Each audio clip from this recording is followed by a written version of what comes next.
Hi, I'm Kay Watkins. I taught Sunday school at FPC in Jackson for about 30 years, maybe 35, and I've met a lot of wonderful people while I was teaching.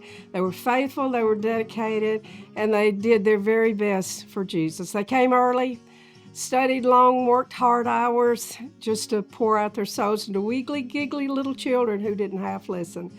But we love Sunday school. We love the burden that God had given us to work for Him. I think the person that impacted me the most was Sister Patsy Lover. She was an inspiration. She was a very, very hard worker, and nothing but the best would do for her. She wanted to do her best for Jesus. And she and I began teaching together under the direction of Brother and Sister Corin. We had Center of Interest teaching. That was the latest thing, and the best was for our church, Center of Interest. And Sister Corin set very high standards. But Sister Patsy was always determined we were going to meet or exceed those standards. We worked hard, had all our supplies ready, and we came to Sunday school every Sunday morning with our hearts full, loving those children, and dedicated to trying to save their souls.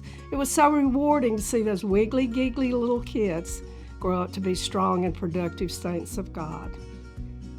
I think my most memorable experience in Sunday school actually concerned Joey, her son, Patsy's son. He was more than a little wiggly and giggly. And we met one Sunday. We were studying about Jesus being the light of the world. And as a suggested visual, which looking back was not a good suggestion, was to have a lighted candle in the center of each table.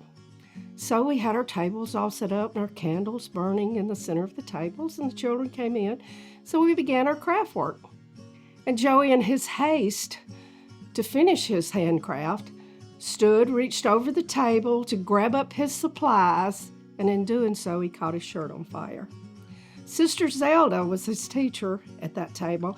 She gasped as she turned around and saw his shirt on fire, and she quickly began beating, trying to get the fire out, which it was soon extinguished, but it left a black, gaping hole right in the center of his shirt.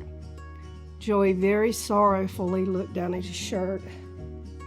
He said, "I am going to be in so much trouble. This is my new shirt." Now, nothing will excite your Sunday school class like seeing the light of the world set their classmate ablaze.